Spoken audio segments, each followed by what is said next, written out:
Сәлем достар, қалдарыңыз қалай? Бүгін біз өте дәмді орешектер дайындаймыз. Мынау бізге керекті заттар. Біріншіден жұмыртқаның сарыуызын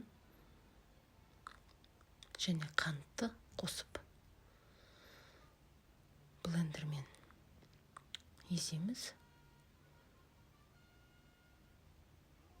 Ағарып көпіргенше мінекеңіздер осындай масса шығады. Оны бөлек ыдысқа салып алып, үстіне керекті заттарымызды қосамыз. Сұйық май, сары май, ерітілген тұз, сода жарты шай қасық, бір ас қасық уксуспен 9%-ды қасит етемін. Оны да үстіне құямыз. Сұйықтығымыздың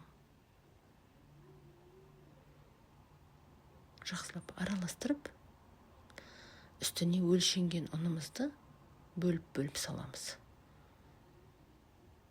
Жақсылап араластырамыз.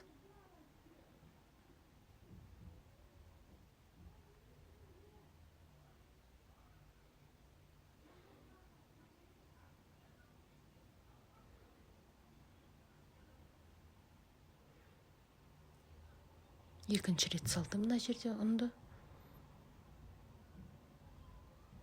Мінекеңіздер, енді қалған ұнымды салып, араластырып, одан елеп,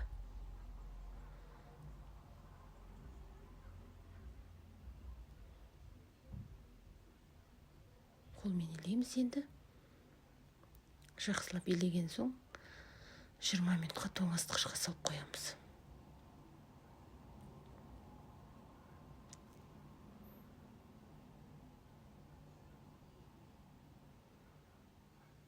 Өте жұмсақ, өте керемет орешектер шығады.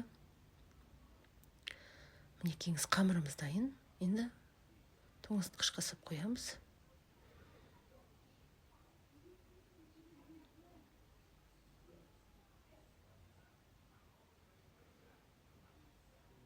Минутқа.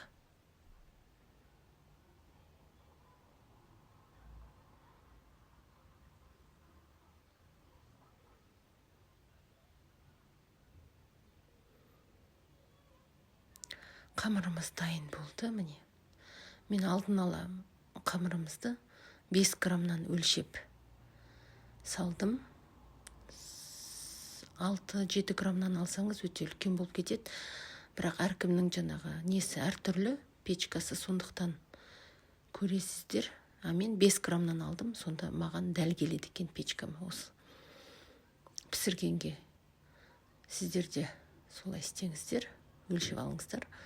Міне біз енді ішіндегі начинкасына сары май, вареный сгущенка екеуін араластырамыз. Сосын оның үстіне жаңағы бір жаңғақтың, піскен жаңғақтың 10 данасын езіп, ұсатып салу жерден, сонда өте дәмді болады. Біздің балаларға қатты ұнады. Сіздерге де, маған да қатты ұнады, сіздерге де қатты ұнайтынына сенемін. Дайындап көріңіздер, өте дәмді болады екен. Осылай араластырып, арасына салып шықтым.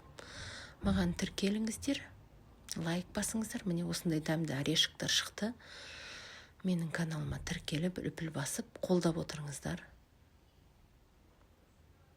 Дайындап көріңіздер. Рахмет, көп-көп, келесі кездескенше.